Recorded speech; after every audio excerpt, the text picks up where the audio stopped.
స్మగ్లర్లు, దేశద్రోహులు హీరోల వెంకయ్య నాయుడు.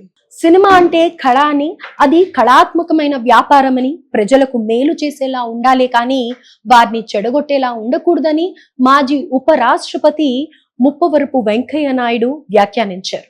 దేశద్రోహులు, స్మగ్లర్లు తప్పుడు విధానాలు అవలంబించే క్యారెక్టర్లను హీరోలుగా చూపించడం వల్ల సమాజానికి ఎటువంటి సందేశం ఇస్తున్నారని వెంకయ్య ప్రశ్నించారు. తెలుగు సినీ పరిశ్రమకు చెందిన అలనాటి గాయని, నటీమణి, నిర్మాత అయిన కృష్ణవేణి సంస్మరణార్థం హైదరాబాద్ లో జరిగిన కార్యక్రమానికి వెంకయ్య నాయుడు ముఖ్య అతిథిగా హాజరయ్యారు. ఈ సందర్భంగా ఆయన మాట్లాడుతూ తెలుగు సినీ పరిశ్రమకు చెందిన కథానాయకులపై ఆగ్రహం వ్యక్తం చేశారు. సినిమా అంటేనే ప్రజలకు మంచి సందేశం ఇవ్వడమని, కానీ నెగటివ్ ఆలోచనలు, నెగటివ్ క్యారెక్టర్లతో ఉన్నవారిని హీరోలుగా చూపిస్తూ ఉంటే అందరూ ఆ తరహా విధానానికే అలవాటు పడుతున్నారు.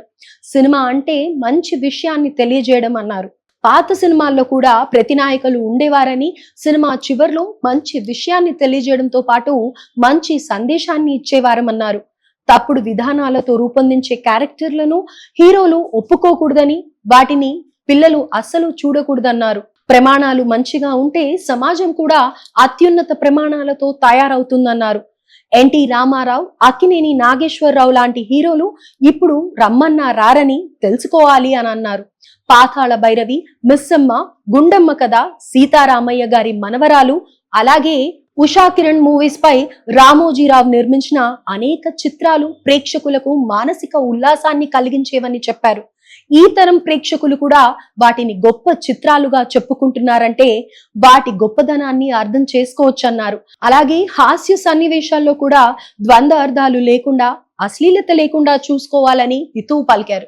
ఈ కార్యక్రమంలో కృష్ణవేణి కుటుంబ సభ్యులు పాల్గొన్నారు.